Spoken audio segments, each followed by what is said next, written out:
The United States Supreme Court is allowing the Trump administration to continue with their cuts to the Department of Education. The showdown over the power of the president. The Constitution vests all of the executive power of the federal government in a single person, the president. Do we have the rule of law or do we have royal decrees? That's what's at stake here. You're not going to scare us, and we're not going to stop. Our constitutional structure is definitely stressed. Now on Frontline, Trump's power and the rule of law.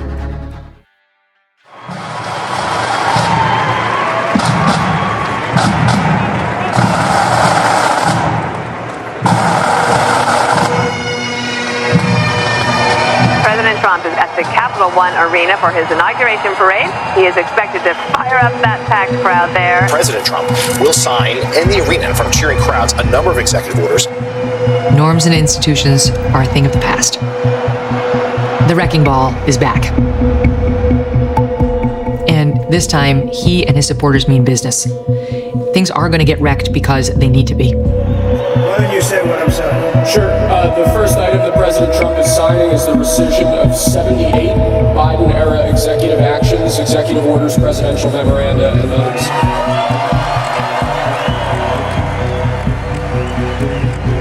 For a lot of Americans, it just looks like change. Donald Trump is someone who campaigned on saying he would test American institutions. And it looks like Donald Trump is delivering on these promises to upend Washington, to drain the swamp, to do it completely differently. It was as if he was sending thunderbolts out to the country. And here is the withdrawal from the Paris Climate Treaty. All I have to do is put my Sharpie on the page and I can make law a reality. And he did one after the next, after the next. The next item, sir, is a freeze on all federal hiring. There were so many things happening at once that it was very hard to focus on any single one thing. To address the cost of living crisis that has cost Americans so dearly. Requirement that federal workers return to full-time, in-person work. Immediate restoration of freedom of speech and preventing government censorship of free speech going forward. Ending the weaponization of government against the political adversaries of the previous administration, as we've seen.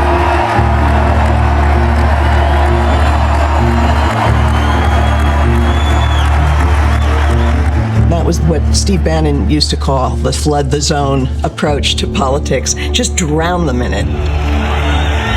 Could you imagine Biden doing this? I don't think so. That's President Trump. I mean, he's all about action. You know, all gas, no brake. I want to hit it and just overwhelm the system with action, action, action. That's what we call it, Days of Thunder.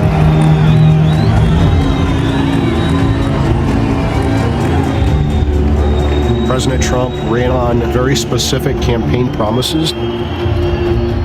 He's going to reform our government to make our governments work for real Americans instead of the other way around. He's going to secure our border. He's going to get illegal immigrants, including dangerous terrorists, the hell out of our country. And President Trump is doing the unthinkable in Washington, D.C. He's actually delivering on his campaign promises to the American people, and he's doing it very fast.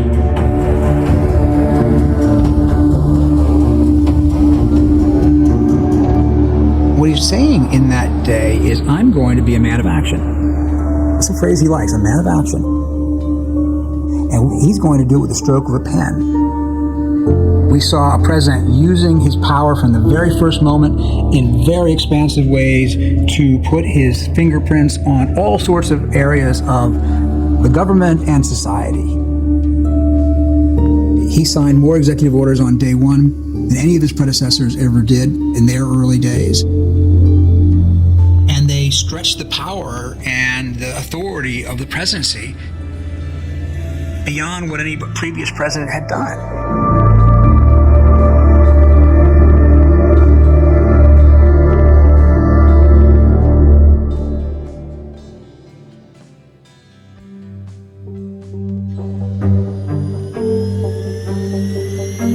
President Trump leaving the White House for the last time as president. Just how quickly and how fast things fell apart from this president. He is leaving the White House with much fewer people standing by his side in the wake of the January 6th riot.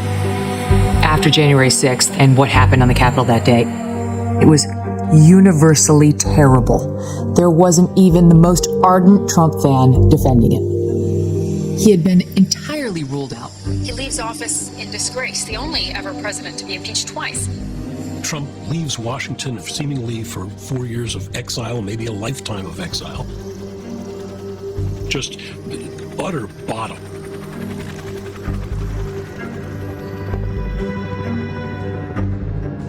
After President Trump left in January 2021, your audience should understand that President Trump and the core team around him, we were deplatformed by big tech. We were debanked.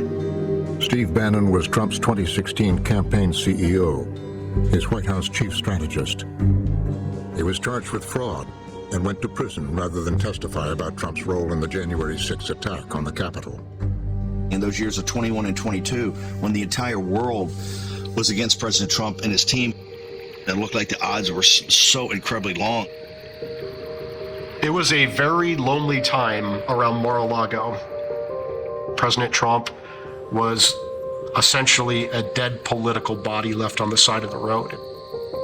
In isolation at his Florida estate, more trouble for the former president. The FBI raided the former president's Florida home, Mar-a-Lago, unannounced, breaking into the home. Former U.S. President Donald Trump once again found himself the target of an investigation. A cascade of other legal problems, multiple civil trials.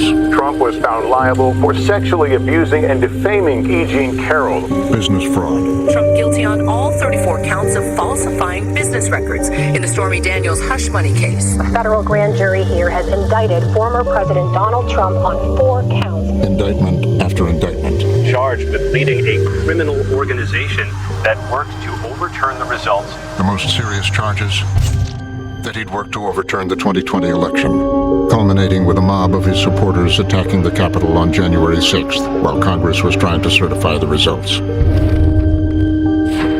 An indictment was unsealed, charging Donald J. Trump with conspiring to defraud the United States, conspiring to disenfranchise voters, and conspiring and attempting to obstruct an official proceeding. Since the attack on our Capitol, the Department of Justice has remained committed to ensuring accountability for those criminally responsible for what happened that day. Special Counsel Jack Smith had prosecuted Democrats and Republicans, but Trump supporters saw this case as politically motivated. What they were doing was so wrong and so destructive to the presidency that you can have a president throw his predecessor in prison for non-crimes. And that's how we destroy our country. That's how we become a third world Marxist hellhole. Mike Davis is one of Trump's trusted advisors, known in Trump's circle as the Viceroy, a Washington insider, a former chief counsel to the Senate Judiciary Committee. I was the only person, it seems, who would go on Fox News every day and defend President Trump. We've seen that they have weaponized, they have politicized law enforcement repeatedly to get Trump. I've done over 4,500 media hits supporting and defending President Trump. They have completely politicized the Justice Department. This Justice Department is rotten to the core.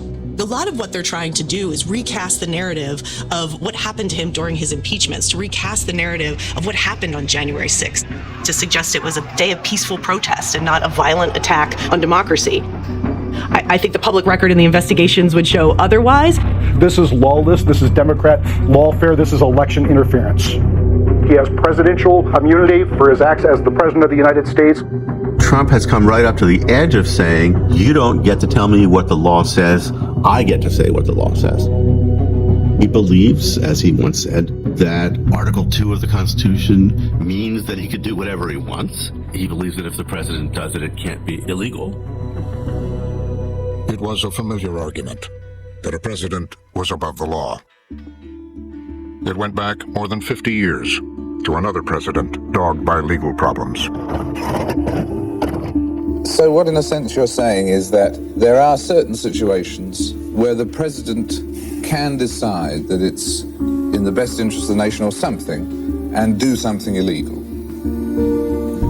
Well, when the president does it, that means that it is not illegal. By definition. Exactly. If you think back to Richard Nixon's period, People called Richard Nixon an imperial president. He violated the laws, and his administration was corrupt. Nixon was accused of weaponizing the FBI and IRS against his political enemies. The country tonight is in the midst of what may be the most serious constitutional crisis in its history. Of covering up the break-in at the Democratic Party's offices at the Watergate complex. What did the president know, and when did he know it about the cover-up? And refusing to comply with court orders to turn over Oval Office recordings. President Nixon announced that he will neither appeal nor comply with a federal court order to turn over the Watergate tape. The news has caused a storm in Washington, and some of Mr. Nixon's most loyal supporters are calling for his resignation. When the Supreme Court weighed in, Nixon relented, turning over the tapes and resigning the presidency in disgrace. The president now at the door. A final wave. After Watergate, there was an effort to reform the presidency and to put some constraints on it. A lot of ethics laws were passed. Independent agencies were safeguarded. The whole effort was to fight corruption, to fight tyranny, to make sure that a president didn't become a tyrant. Congress tried to take some power back. One way to think of it is, Bolivar is the president. And then after Watergate, what Congress does, they try to tie him down, just like the politicians tried to tie down Carter. Inspector generals, special counsels, these efforts to reduce the president's ability to control the cabinet agencies. That was an effort to fragment the executive branch. I think that was the mistake, to try to solve the Nixon problem by making the executive branch less effective. Law professor John Yoo has long been an advocate for strong presidential power and a controversial doctrine called the unitary executive theory. It is the idea that the Constitution vests all of the executive power of the federal government in a single person, the president. It was a fringe theory that had been rejected by the Supreme Court. And in those years after Nixon, president after president would find their power constrained. The power of the presidency was probably at its weakest in the post-Watergate years. I don't think it really picked up steam until, the post 9/11 era. 9/11 obviously was a significant event that required strong executive action. The Twin Towers, the New York landmarks, have collapsed and are gone. 9/11. Thousands of Americans dead. A nation in crisis. I can hear you, the rest of the world hears you, and the people who knocked these buildings down will hear all of us soon. A presidential administration wanting to respond forcefully, exercise its power without constraints. We also have to work the dark side, if you will. We've got to spend time in the shadows in the intelligence world. A lot of what needs to be done here will have to be done quietly, without any discussion, using sources and methods that are available to our intelligence agencies if we're going to be successful. Alexander Hamilton had said, the definition of good government is an energetic executive. You want someone who can act with speed, decisiveness, energy. But you could see the presidency is trying to reassert itself to break free from these bonds that have been with us since Watergate. John Yoo was at the Justice Department Office of Legal Counsel at the time. The Bush administration relied on you more than any other lawyer in government to justify what they were doing. We are protected from attack only by vigorous action abroad and increased vigilance at home. You is on the extreme of legal debate over presidential power. That the law allowed the president to do extraordinary things after 9/11. Including secret rendition to black sites, including torture, including spying on Americans with the NSA. Those things were nearly all repudiated, either by his successors in the Office of Legal Counsel or by courts, who said, that's not legal.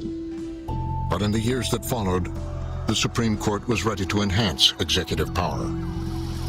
Justice by justice, the conservatives were taking over the Supreme Court, and the theory of the unitary executive was becoming more widespread. And finally, this came to a head, really, in the final session of the 2024 Supreme Court. It was that Trump case about his role in trying to overturn the 2020 election. It had gone all the way to the Supreme Court. Trump's lawyers made the Nixon argument. If the president does it, it's not illegal. And in large part, the court agreed. In Trump versus United States, the Supreme Court, with Chief Justice Roberts writing, says the president is the chief of the executive branch, and the president is also in charge of executing the laws. And for this reason, must have immunity from presidents later on prosecuting him or her for those decisions.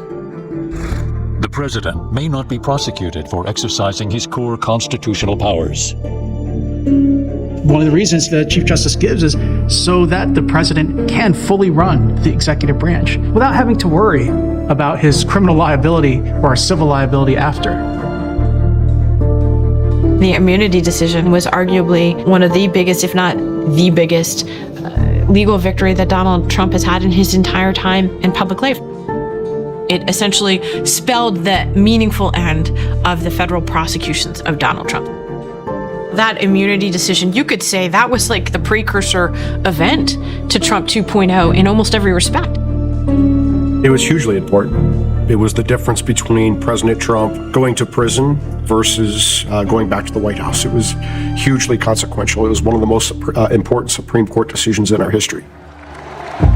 Trump won the presidency and a get-out-of-jail-free card. He has now been gifted legal immunity. After winning an election, the federal cases all go away. In his hush money case, unconditional discharge covering all 34 counts. No prison time, no fine. Psychologically, it was a big stamp of approval for the sense that the president is kind of above the law. I mean, literally above the law. That's what the immunity decision found. You can't find, he's immune from a normal legal challenge. You got a pretty powerful feeling that you're kind of unconstrained. I, Donald John Trump, do solemnly swear that I will. Now, that sense of power would fuel his presidency. It signals a very different kind of president, and a president who doesn't want to be bound by either the Constitution or statutory law. He believes he has literally unrestricted power. So help me God. So help me God. Congratulations, Mr. President. The strategy is to flood the zone, to overwhelm the opposition, and stun people who are used to the legal constitutional order and the rule of law. Donald Trump immediately getting to work with a remarkable show of the use of executive power. We're going to see a president pardoning people who participated in insurrection that he supported. So this is January 6th. These are the hostages. Approximately 1,500 for a pardon. Full pardon. Full pardon. He issues pardons and commutations to everybody who had been convicted of crimes in connection with the January 6th attack on the Capitol. We hope they get him. We hope they come out tonight, frankly. He said it was a grave national injustice, in his view, that they had been convicted and prosecuted, and he called them hostages. Peter Keisler, a prominent voice in the conservative legal world, was acting Attorney General for George W. Bush. He has become a critic of President Trump. There's really no way to understand that decision except as an effort to protect people who had committed serious crimes simply because they'd committed those crimes in the course of supporting the president's effort to stay in power. With the stroke of a pen, the legal consequences virtually undone. The largest criminal prosecution in U.S. history is abruptly over. The persecutions of these January 6 defendants was so politicized, made it illegitimate. They went through years of suffering. They had their lives destroyed, bankrupted, lost family members. Some people killed themselves. So I have no problem with President Trump pardoning almost all of those January 6 defendants because they've suffered enough. People who attacked Congress, people who used violence to spread their political message, people who had no regard for our institutions and our democracy. That's who he was issuing pardons for. This was a day of violence. This was a day in which 140 police officers were injured, and we cannot rewrite the history of that day. Property was destroyed. People were injured. Police officers trying to defend the democratic process died. We stood up against a stolen election. We will be vindicated in the pages of history as patriots and freedom fighters.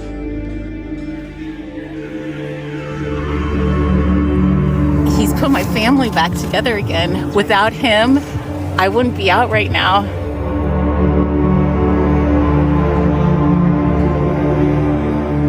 We don't condone violence, but we're also not the insurrectionists here.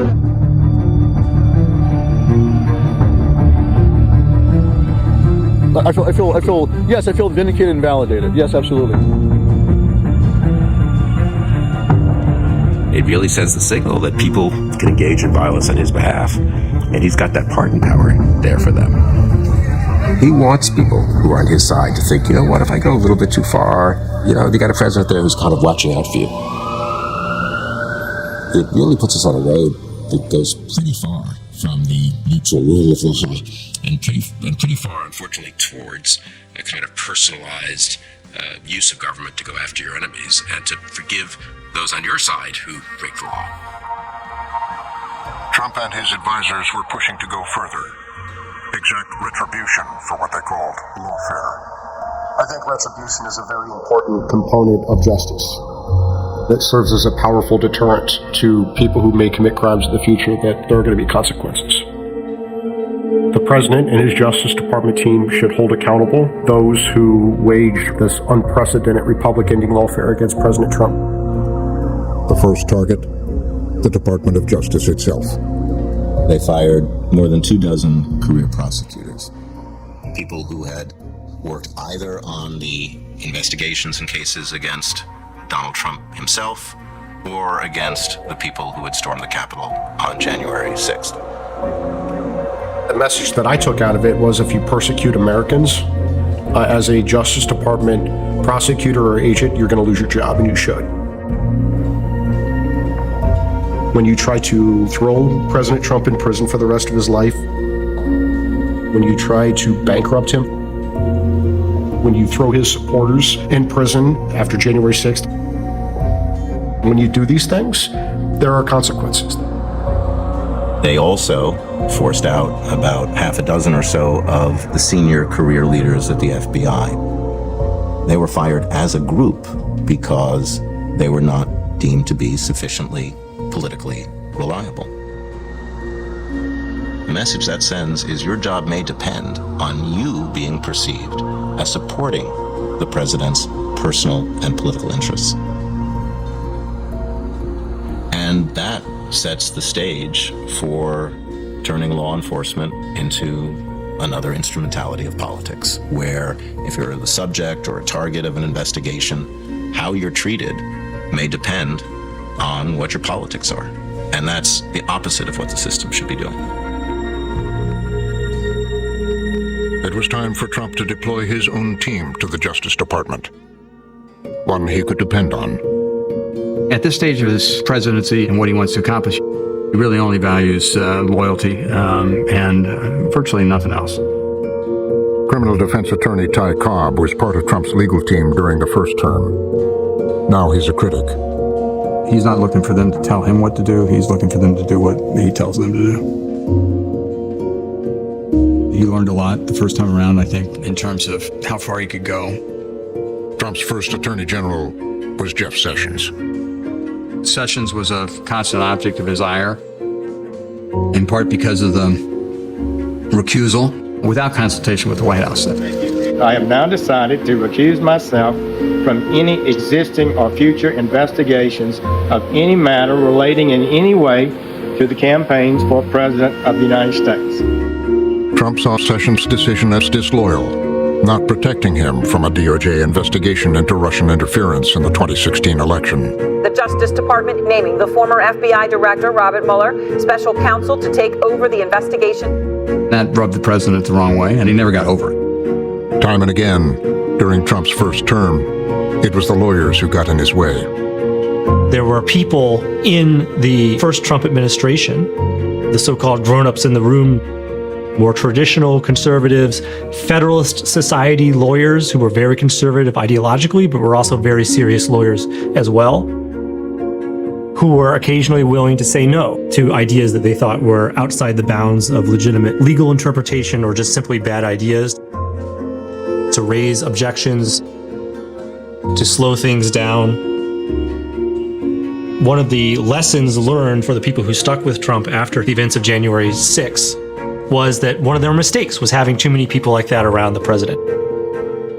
And there was a very deliberate effort to vet people to ensure that they would be more in the MAGA mold, more permissive lawyers, people who were not going to be obstacles slowing down ideas coming out of the White House, but accelerators. His new Attorney General this time would be Pam Bondi. I think she's going to be as impartial as you can possibly be. I know I'm supposed to say she's going to be totally impartial with respect to Democrats, and I think she will be as impartial as a person can be. I'm not sure if there's a possibility of totally, but she's going to be as total as you can get. They were friends. They've known each other a long time. Part of this with Trump, yes, it is loyalty, and part of it is personal. She has served as his personal lawyer. I think he just really likes her. The top deputies, Todd Blanche and Emile Beauvais, had both served as Trump's personal criminal defense attorneys. The truism that he's treating the Justice Department as a personal law firm is almost literally true in the second term here, where he has filled its upper ranks with people who previously had been his personal lawyers. Defense lawyers for him have abruptly gone from trying to counter federal prosecutors and FBI agents to being the bosses of those people and being the instruments of his revenge against that institution. It was breaking a barrier that had been erected after Watergate.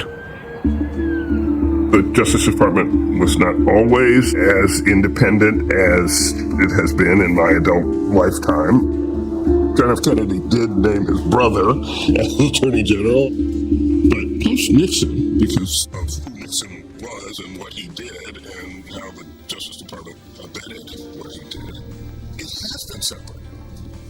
Since Watergate, the norm, it's been a healthy norm, has been really to keep hands off the Justice Department, hands off the FBI.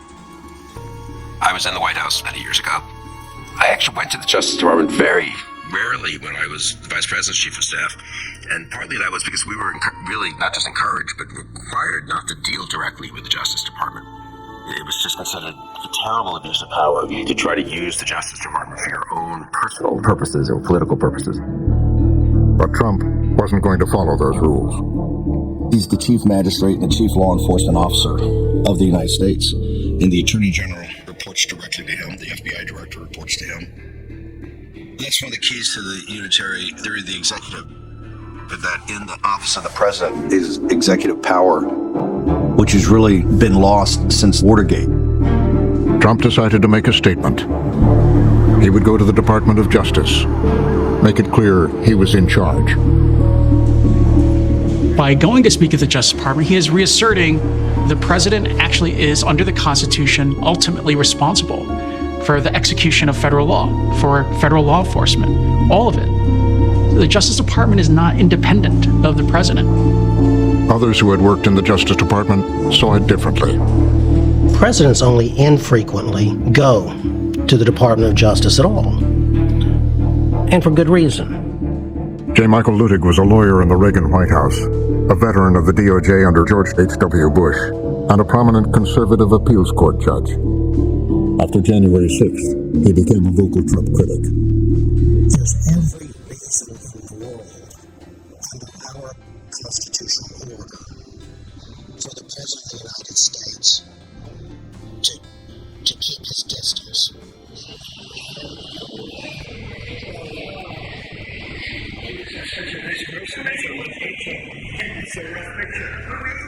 The president's political rally at the Department of Justice was reprehensible, and of course, it was unprecedented in all of American history.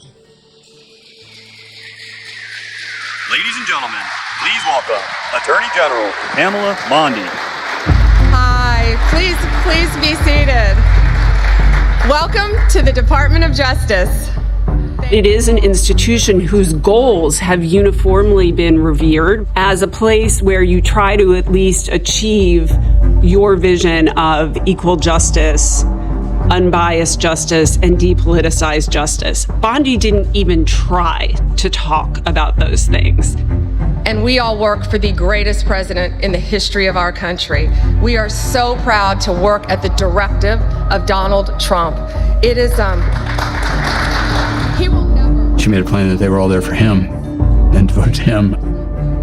That's just not the way it's supposed to work. They're supposed to preserve and protect the Constitution, and they're not there to preserve and protect the presidency. During the previous couple of years, while Trump was being prosecuted and convicted for crimes, he must have been seething and just waiting until he could take his revenge, because that's basically what he announced he was going to do when he walked into that Justice Department that day. So now, as the chief law enforcement officer in our country, I will insist upon and demand full and complete accountability for the wrongs and abuses that have occurred. There's a new sheriff in town. The American people elected President Trump back into the White House, and that Justice Department works for President Trump. Unfortunately, in recent years, a corrupt group of hacks and radicals weaponized the vast powers of our intelligence and law enforcement agencies. And there's going to be much needed accountability in his second term. It's a campaign, and it's by the same scum that you have been dealing with for years, like guys like Andrew Weissman. The message, to me at least, was this is going to be the Department of Justice that is basically the right hand of the White House. Andrew Weissman was a federal prosecutor who worked for Robert Mueller investigating Trump and Russian interference in the 2016 election. In the years since, he's become a legal analyst and outspoken Trump critic. If you are thinking about the attack on the rule of law, having a Justice Department that is not making decisions based on the political party or whether you're an opponent or a supporter of the president is absolutely central. There's a guy named Norm Eisen. I don't even know what he looks like. His name is Norm Eisen of Crew. He's been after me for 9 years. He's singling me out as an example. Hey, all you other lawyers, I'm going to make a target of you as well. Attorney Norm Eisen was a White House counsel under President Obama and helped Democrats build an impeachment case against Trump in 2019. And he filed numerous lawsuits against the Trump administration. His sole life is to get Donald Trump, and he's been vicious and violent. When I see Donald Trump lashing out against the legal profession, I see a loser acting out of rage at the institution, rule of law, that he thinks he's right, is holding him back. They're not legitimate people. They're horrible people. They're scum. It is the unambiguous declaration of an enemies list, people to become the targets of retribution from the federal government under his command. I want these Democrat prosecutors and agents and judges and other operatives to understand there are still going to be severe legal, political, and financial consequences. The only way this will stop is if we give them very severe consequences. Trump expected results and delivered a message directly to Deputy Attorney General Todd Blanche. And the reason I'm saying this, Todd, is I'm only going to get one chance to say this, but these are bad people. I don't know who. When he said Todd, referring to Todd Blanche, who's now the number 2 person at the Justice Department, Todd, this is the only chance I'll get. He means Todd Blanche used the Justice Department and the weight of the power of the American government against Norm Eisen. With the return of law and order, He puts his arm around the Justice Department and essentially recruits them into his mission to take control. And in the kind of Orwellian guise of ending weaponization of the Justice Department, actually weaponizing it. We will bring back faith in our justice system for the citizens. I was shocked beyond words. Even after all that we've seen from the president over the past 8 years, to watch him stand in the Great Hall of the Department of Justice, a sacred place in America, and claim that now he was going to get even by politicizing and weaponizing the Department of Justice and the FBI against his political enemies was a travesty in all of American history.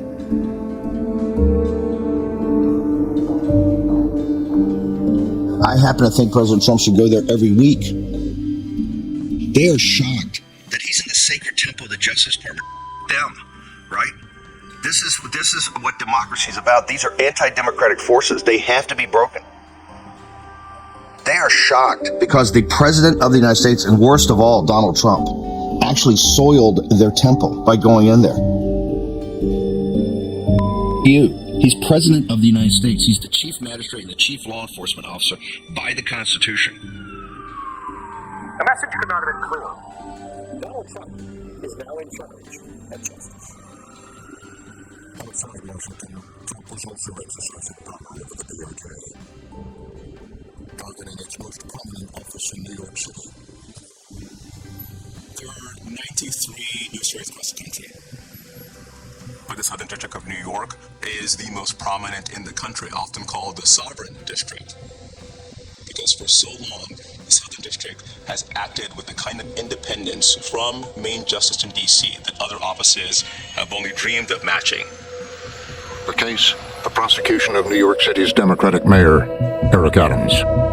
The charges against Eric Adams were brought by the Southern District of New York. I think it's the first time that there's been a federal indictment against a sitting mayor of New York City, and charged with corruption charges, with bribery, all high profile. And Eric Adams went down to Mar-a-Lago to appeal to Trump. And his lawyers made a case to the new team at the Justice Department that this case was interfering with Eric Adams' ability to help Trump in his mass deportation agenda. And they made a deal. The deal that they came up with was one of the most transparent quid pro quos that you could possibly imagine. We made a deal to drop this prosecution, and in exchange, he's going to help us. Emil Bove, the acting deputy attorney general, sent a memorandum that the case should be dismissed so that Mayor Adams could help the president achieve his immigration agenda in New York City. The pending prosecution has unduly restricted Mayor Adams' ability to devote full attention and resources to the illegal immigration and violent crime. Now that's as nakedly political rationale as you could imagine. What it says is that because Mayor Adams has said he's supporting the president's immigration agenda, he doesn't get prosecuted. But presumably, if he had been an opponent of the president's immigration agenda, he would have been prosecuted. Bove's memo went straight to the desk of acting U.S. Attorney Danielle Sassoon. Danielle Sassoon, who had been appointed by Trump, a conservative attorney, member of the Federalist Society, clerked for Supreme Court Justice Scalia. She tried to convince DOJ, appealing directly and sort of going around Bove to Bondi and saying, this is not how criminal law should be used. The reasons advanced by Mr. Bove for dismissing the indictment are not ones I can in good faith defend. That's when the issue catapulted into national prominence. It's when conservative lawyers and the Department of Justice objected to this because they knew what this was. They knew this was a quid pro quo, and that was deeply unethical. Because the law does not support a dismissal, I cannot agree to seek a dismissal driven by improper considerations. Very truly yours, Danielle R. Sassoon. Danielle Sassoon was not the kind of person who you would have thought was going to stand up to Donald Trump, at least not politically. But she believed in the rule of law, and she saw this as a corruption, and she said, I want no part of it. Bondi refused to even meet with Sassoon. In her letter, Danielle had said, if you're not going to meet with me, if you're not going to reconsider this, then I will resign. She then got a letter from Bove, which said, okay, I accept your resignation. The Justice Department will not tolerate the insubordination and apparent misconduct reflected in the approach that you and your office have taken in this matter. I would say to Danielle Sassoon and the others that they work for the Deputy Attorney General, who works for the Attorney General, who works for the President, who's elected by all Americans. And if you don't like that, then get out of the Justice Department. And many would. Nearly a dozen prosecutors in New York and Washington resigned or were forced out. People in the Department of Justice don't just up and resign. When you resign, it's because it's either, in your view, amoral or it's a quid pro quo that you think is illegal. And that is the reason that you saw so many career people, including conservatives, say, I can't stomach this. Upheaval in the Justice Department. A showdown between the Trump administration and its own Justice Department prosecutors. They wanted prosecutors across the country to see that this time around, they would not be standing for any pushback, that they would not be permitting officers, even the Southern District of New York, to push back against Main Justice, and that if you did stand up, that you would lose your careers. It's all about sending the chilling effect across the department and across the country. That sweeping federal corruption case against New York City Mayor Eric Adams is now officially dead. Mayor Adams denied there'd been a quid pro quo or that he'd done anything wrong. But regardless of guilt or innocence, for the advocates of the unitary executive, Trump's decision was well within his power. I think the criticism of Trump deciding not to prosecute Adams is way overblown. The president and the Justice Department have the right to choose who to prosecute and not to prosecute. The president says, don't prosecute this person. That is not illegal or unconstitutional. That's certainly constitutional. And presidents can do it for reasons that don't have to do with guilt or innocence. The message out there to the public is, even if you've committed a serious crime, if you support the administration politically, you can get off. If you haven't, we'll throw the book at you, but if you've supported the administration politically, you may get off. It sends that message to the public at large. From now on, there is no concept of an independent law enforcement function in this country. It exists purely to carry out the personal will of the president. The era that began with the disgrace of Richard Nixon and the forcing from office of a president who sought to use the machinery of government on his own behalf, that era is over very definitively. Trump's transformation of the government and his use of presidential power would be far-reaching. When Trump came into power, he was surrounded by ideologues who had been nursing these theories for quite some time that are really quite extreme. One of the principal ones is a man named Russell Vought. He is someone who is a self-described Christian nationalist who has been around Washington for a long time. He's seen how government works. And he has an idea of really kind of radical changes he wants to implement. And he's someone who knows how to do it. My belief is that the president has to move executively as fast and as aggressively as possible with a radical constitutional perspective to be able to dismantle that bureaucracy in their power centers. Before the election, Vought laid out his vision in a chapter he wrote for the Heritage Foundation's Project 2025, a blueprint for Trump's return. The great challenge confronting a conservative president is the existential need for aggressive use of the vast powers of the executive branch.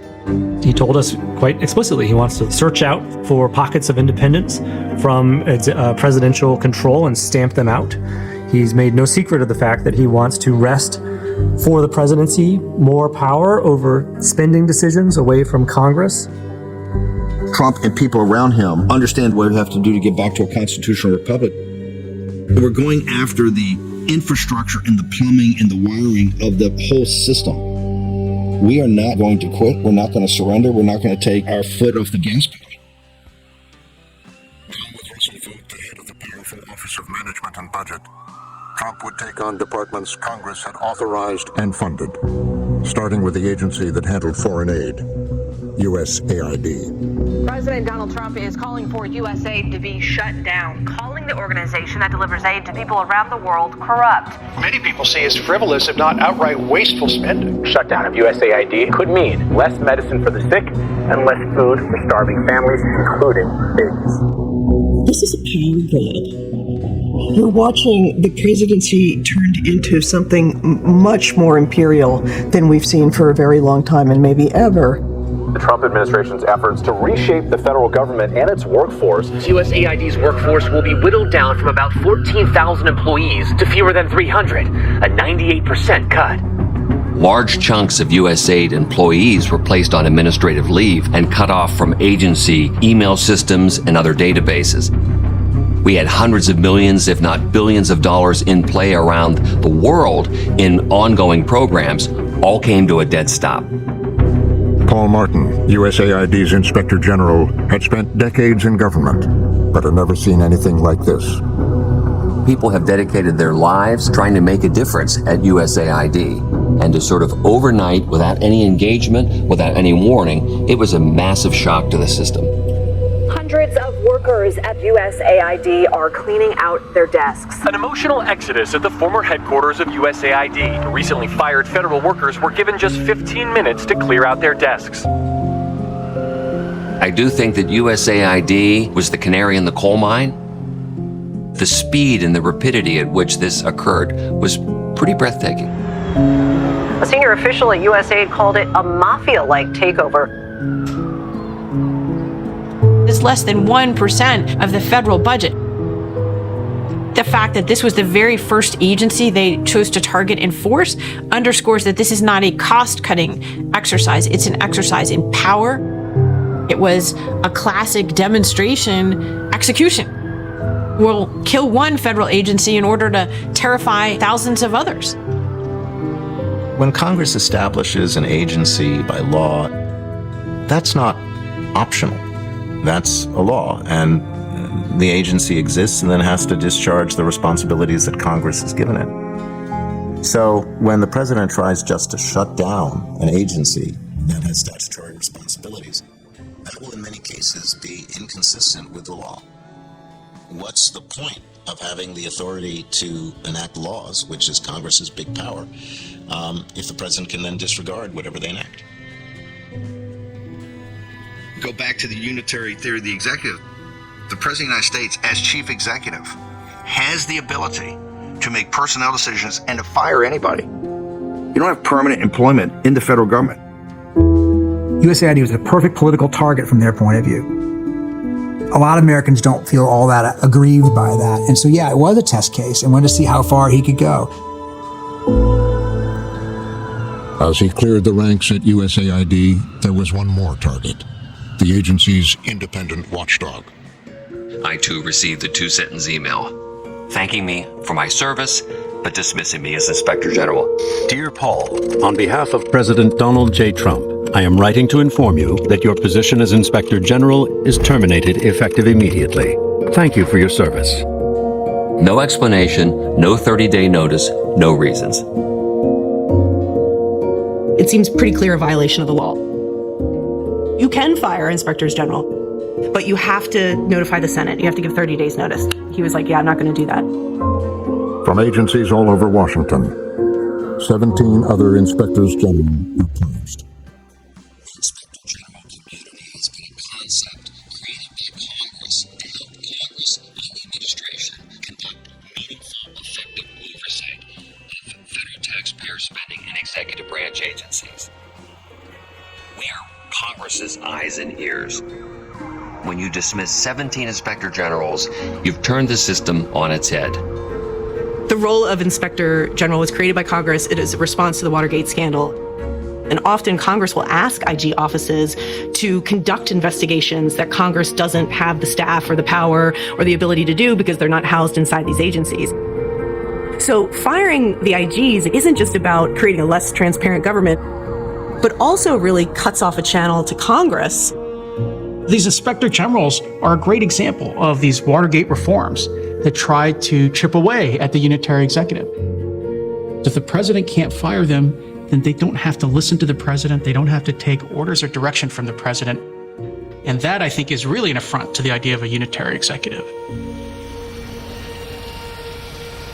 What he's doing is systematically removing any instrument of independent accountability in the government. If Congress was healthy at all, it should rise up and say, our creations, we're going to protect our creations. There really is no dissent, certainly within the Republican Party, which is what controls Washington.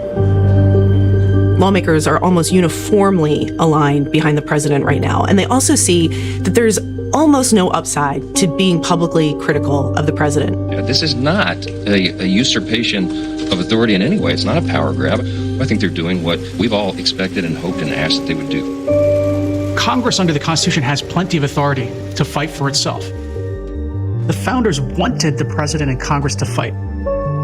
What they did not anticipate was political parties The reason why Congress isn't fighting now, if people want Congress to fight more, is that Congress is controlled by the same party as the president. Congress, the majority of the House and Senate, probably agree with what the president's doing. President Donald Trump is delivering on his promise to shake up the status quo in Washington.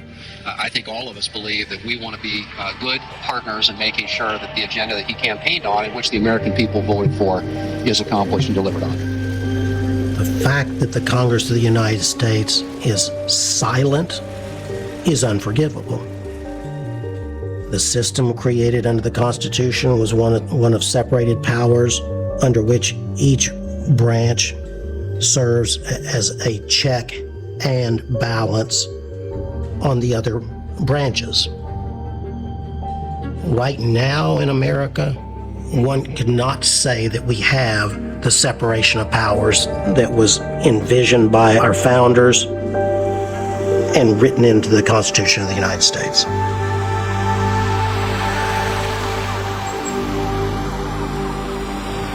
Without a functioning Congress, without an independent Justice Department, without inspectors general watching things, literally the only real check on a president's power at this point would be the courts. It would be up to the lawyers to confront Trump. When I saw the dismantling of USAID, I said, I'm going to sue, I'm going to go to court, I'm going to file a case, I'm going to argue this is against the Constitution. It's against what Congress has commanded. No element of Donald Trump's attacks are going to go unmet. We're going to litigate it and win, and we did. President Trump was dealt not one, but 3 legal defeats in the span of just 90 minutes yesterday. The legal challenges to the president's efforts to reshape the government mounting. In the first months of the Trump administration, at this point, there's almost 200 lawsuits that are on file. And whether it's Democratic or Republican judges who are deciding them, Donald Trump is losing the majority of the time. The battle significantly slowing down the president's efforts to downsize the government. The lawyers are part of the problem. These lawyers and these law firms are oftentimes partisan actors, and they are coming up with plaintiffs to sabotage the President of the United States. Trump would send a message to the lawyers, attacking powerful law firms that had crossed him in the past. We're going to sign some executive orders. What they've done is just terrible, and it should never be allowed to happen again. He ordered the firm's security clearances revoked, that they be denied entrance to all federal buildings, their government contracts canceled. This is just gangster stuff. I mean, it really is. This is mob-style intimidation, because what it is saying nakedly is that I can essentially destroy the law firm. And you're looking at about 15 different firms? That or more, sir, yes. Okay. I am so impressed. The power of what President Trump did, I was stunned of how brilliantly thoughtful it was. What the firms need to understand is that if I were their clients, I would probably find new attorneys, because if you've made it on one of these lists, you're probably not going to get a very good reception of the Trump administration for the next 4 years. The law firm of Jenner and Block, this is a law firm that, as you know, employed Andrew Weissman after he came off of the Mueller investigation. He is one of a number of reasons that we believe this executive order is warranted. He's a bad guy. That is really insidious. That is saying that I'm going to target you if you take positions and bring cases in front of judges. In order to have a functioning judiciary, you need to have lawyers who don't feel threatened by bringing good faith litigation. This is an executive order that takes certain measures against Sussman Godfrey, given their previous activities. These attacks on the nation's law firms are intended to put the individual firms out of business. But then larger, to send a message to the nation's 1.2 million lawyers that they better never take again a case representing a client against Donald Trump and his administration. Some firms fought back. Hundreds of firms denouncing the president's executive orders. Some even won in court. But the vast majority of the country's largest law firms stayed silent. Some firms fighting back while others are bending the knee to Trump. By and large, the legal industry has kind of folded. These orders are certainly unlawful, and a judge has already said so. But it's very difficult for courts to really remedy the situation, because at the end of the day, even when a court says that an order like this is unlawful, everybody still knows that the law firm is persona non grata, in fact toxic, inside the administration. Several of the firms have come to the White House seeking a way to avoid punishment. Paul Weiss now reaching a deal with the president to get the president to drop the executive order against the firm. After that was said, they collapsed in their opposition. And here's what I tell people. They're not that powerful. This whole system has been so powerful and so overwhelming. They cratered the most powerful law firms in the country. The word that largely defines the response is capitulation. 5 more law firms have now struck deals with the Trump administration. It sent a message to the administration that this works, meaning do it again. The law firms claimed the deals didn't threaten their independence and denied they were payoffs to Trump. Have you noticed that lots of law firms have been signing up with Trump?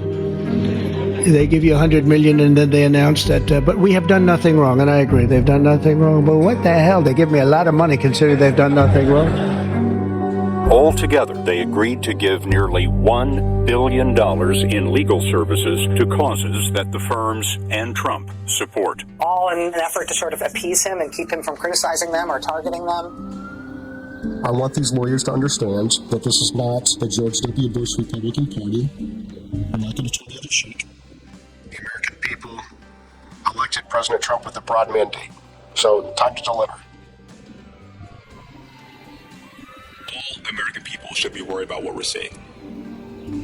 I know lawyers are not the most favored group in society, but lawyers are who you go to when you need your rights defended. Lawyers are who you go to when you need to access the courts. And I think it begins with lawyers, but this kind of trend will expand across the board.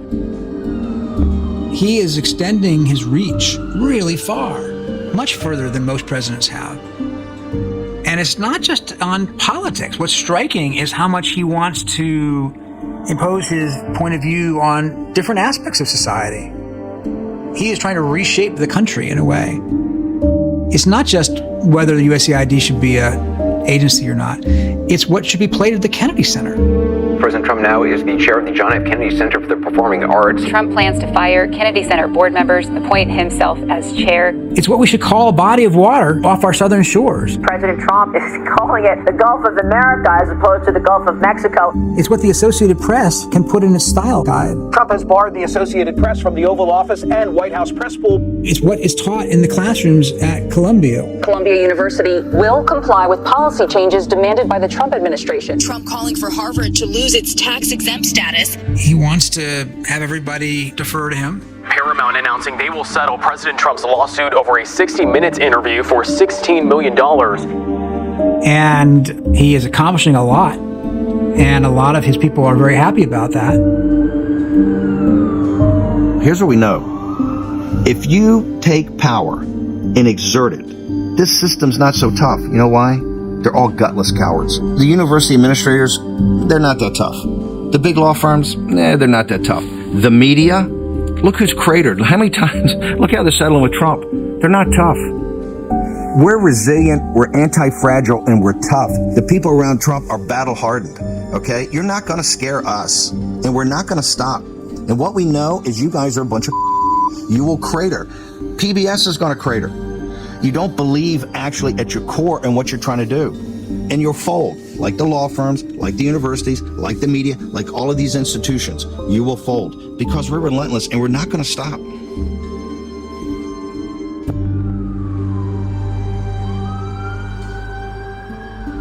PBS and NPR sued Trump over his attempts to defund them. Harvard also refused to back down. And many of Trump's efforts were blocked by courts. But he has been pressing ahead. Our golden age has only just begun. We will never give in. We will never give up. We will never back down. We will never, ever surrender. We will fight, fight, fight, and we will win, win, win. Together, we will make America powerful again. This is new territory for people. And a lot of people are very courageous in their heads when they imagine themselves facing the government. But then when the actual reality is looming in front of them, when the actual crushing weight of the federal government comes upon you, or the thought that you could be publicly named and shamed in a way that could bring threats and intimidation to your family, an awful lot of people are going to say, well, somebody else can take on this thing.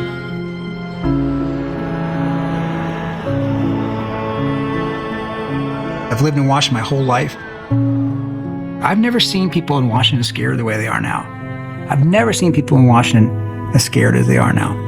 They are scared to talk. They are scared to pop their head up. They are scared to be noticed. They don't want to be on his radar screen because they fear that he will use his power against them. When I call people to talk to them and quote them in a story, they say, hey, I can't be on the record anymore. I have a kid who works in the government. I have a brother who has a federal grant. My law firm doesn't want me to talk. I'm scared, they say. I don't want to be prosecuted. I've never seen that before in Washington. There's never been a situation where adversaries of the president, Democrat or Republican, felt afraid in the same way we're seeing now across the board to speak their mind.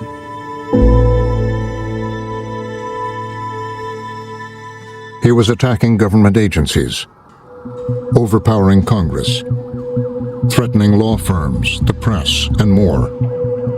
Trump's far-reaching use of presidential power was leading to confrontation with the Supreme Court. I think the administration is seeking an opportunity to create a constitutional crisis. And by that I mean a crisis to test the scope of the judicial power to control the executive.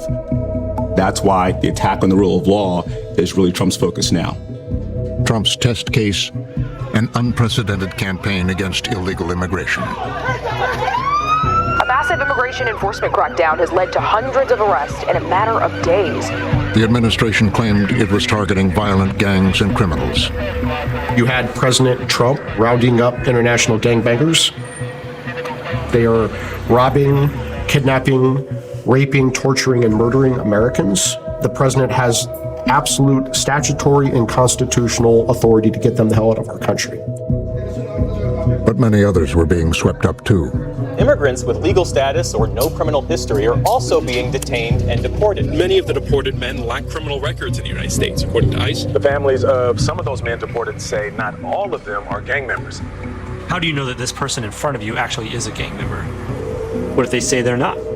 Do they have a right to some kind of process to go before a judge and say, mistaken identity, I'm just a barber, I'm just a soccer player. This tattoo you say is a gang tattoo is just my favorite team. What's your proof? They are deporting people they've said are very dangerous gang members.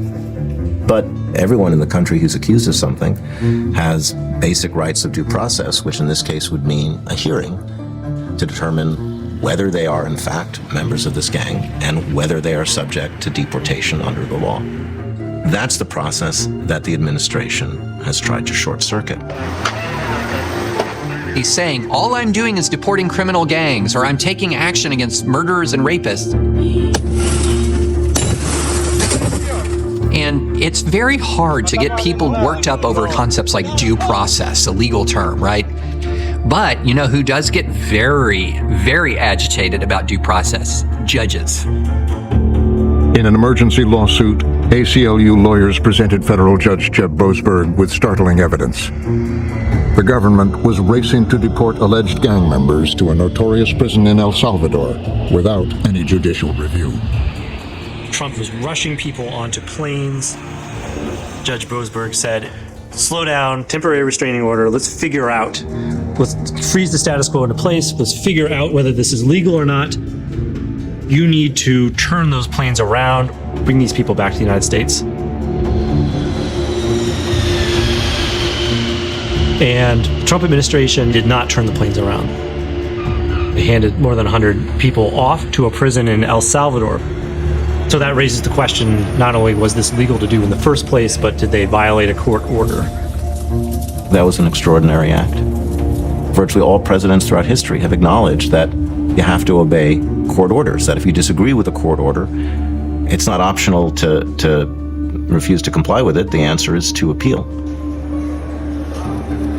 It's very close to just the kind of clash that everybody's fearing between the executive branch and the judicial branch. It seems possible that for the first time in United States history, the president might just say he's not going to listen to the courts.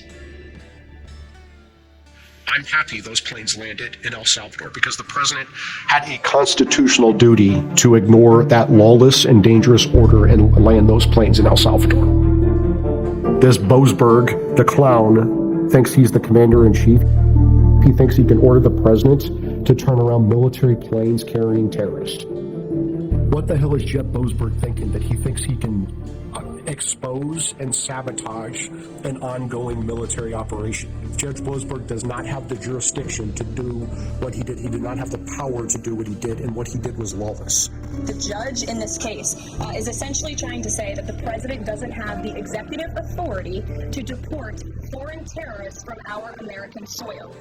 Judge Boasberg fired back, ruling there was probable cause the administration was guilty of criminal contempt.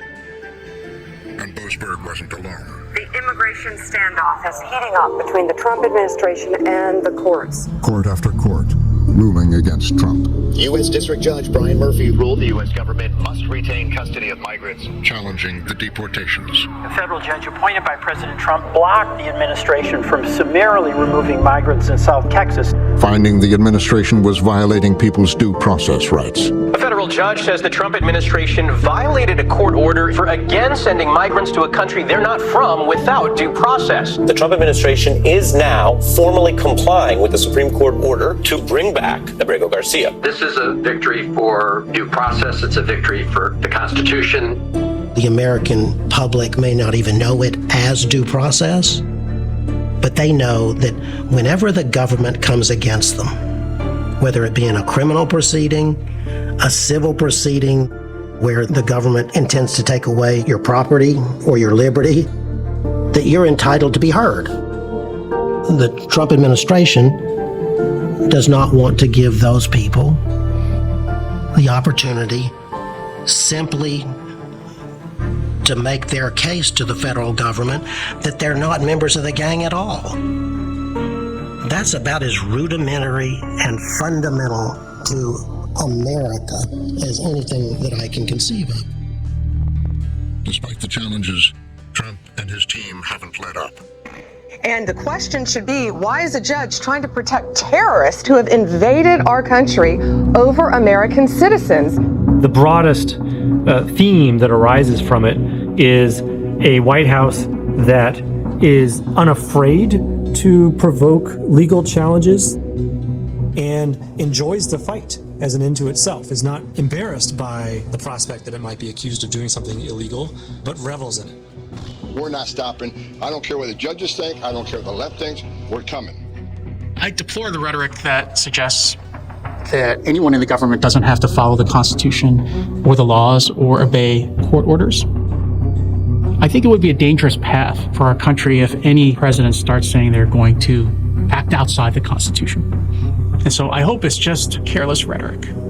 We have bad judges. We have very bad judges, and these are judges that shouldn't be allowed. I think at a certain point you have to start looking at what do you do when you have a rogue judge. The Trump administration is escalating its fight with federal judges. Trump suggested that the judges, including one he appointed, were backroom hustlers. He went after the Federalist Society, a longtime ally that had helped him select judicial appointments. Why is he attacking the Federalist Society when it was an ally in the first term? Trump wrote on Truth Social, "I am so disappointed in the Federalist Society because of the bad advice they gave me on judicial nominations." It seems like what Trump wants is just judges who will agree with him. Loyal to him. Loyal to him. You have to think that it's a knowing effort on the part of Trump to delegitimize the power of the judiciary.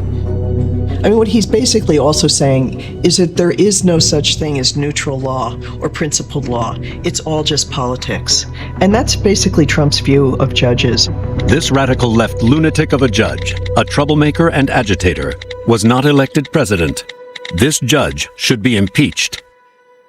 This is unequivocally, indisputably, an attack by the president on the independence of the federal judiciary, pure and simple. Amidst the attacks, Supreme Court Chief Justice John Roberts issued an extraordinary rebuke to the president. Impeachment is not an appropriate response to disagreement concerning a judicial decision. The normal appellate review process exists for that purpose.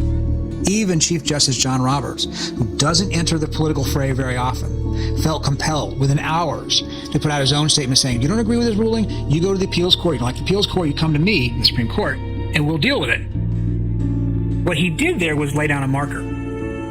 Because what he said is, this isn't about Judge Boasberg. It's not about a rogue judge the way the president would like it to be. It's about the whole system. And Roberts took that arrow for himself. He was saying, it's about us. It's about the system. And do you respect the system? Justice Roberts needs to remember that he is a federal judge. He's not a politician. And when judges take off their judicial robes and climb into the political arena and throw political punches, they can expect political counterpunches. And so it's probably not a good idea for judges to make political statements like he does. Now, Chief Justice Roberts, who had written that pivotal presidential immunity decision a year before, is the face of a court at a crossroads. It's a little bit hard to reconcile Justice Roberts, who has claimed to stand for the balance of powers in our system, with the same man who wrote this decision granting Donald Trump sweeping unfettered power. And now it seems to me that with many of these actions that Trump is undertaking, he's seeking to test the Supreme Court. Did you really mean it? The last democratic institution that remains between us and the precipice of a constitutional crisis is the Supreme Court. There have been more than 300 lawsuits filed against the Trump administration since he took office. All the big cases are going to end up in front of the Supreme Court eventually. These legal challenges are making their way through the appellate process. Some will land in the Supreme Court.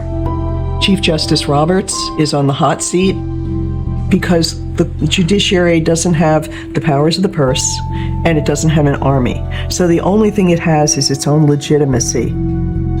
And so they don't want to be in a position where they make a decision and Trump defies it, because then it makes them look like a paper tiger. So it's a tight spot. What happens if there's a definitive ruling and Trump just decides, I don't care? The president has acted as prosecutor and judge, but he's going to have to understand at the end of the day that for the federal judiciary to yield to him would literally be to surrender its constitutional role to Donald Trump. That's simply never going to happen. But the president and his advisors are betting that the Supreme Court will see it otherwise. They want to get a lot of these challenges into the courts because they believe that the Supreme Court, with a conservative 6-3 makeup, is a more friendly place to wager some of these fights over executive power. And I think that a lot of the people around the president have a higher degree of confidence now that the Supreme Court will rule in their favor and ultimately codify the expansive presidential power. There's nothing to compromise.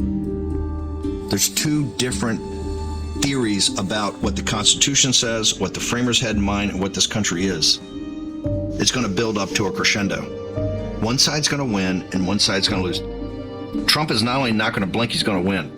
A big win for the Trump administration. The Supreme Court slammed the brakes, saying no to nationwide injunctions. And in the final days of the Supreme Court's term, The Supreme Court potentially cleared the way for even greater presidential power. victories for now. The Supreme Court ruled in favor of the Trump administration's efforts to deport migrants to third countries. The White House is claiming victory after the Supreme Court allowed the White House to move forward with the mass layoffs of federal workers. The battle here may on the face be between Trump versus the courts or Trump versus the rule of law. But this is the battle for what is going to be normal in America. What are our norms? What is our system of government that we are all going to subject ourselves to? Do we have the rule of law or do we have royal decrees? That's what's at stake here. President Trump seems to be riding a major wave of momentum these past couple of weeks. The Supreme Court is allowing the Trump administration to move forward with its staffing cuts at the Department of Education. The FBI is now investigating former FBI Director James Comey in conjunction with the genesis of the Russia investigation. In Los Angeles, tensions flaring after President Trump deployed National Guard troops. Our constitutional structure is definitely stressed. And how it emerges from that will really depend on how the public understands and reacts to what's going on. Ultimately, we're a democracy, and our government is never going to be much better or much worse than what people want it to be. So I think ultimately the question is, how does the country decide to understand what it sees happening around it, and how does it react to that?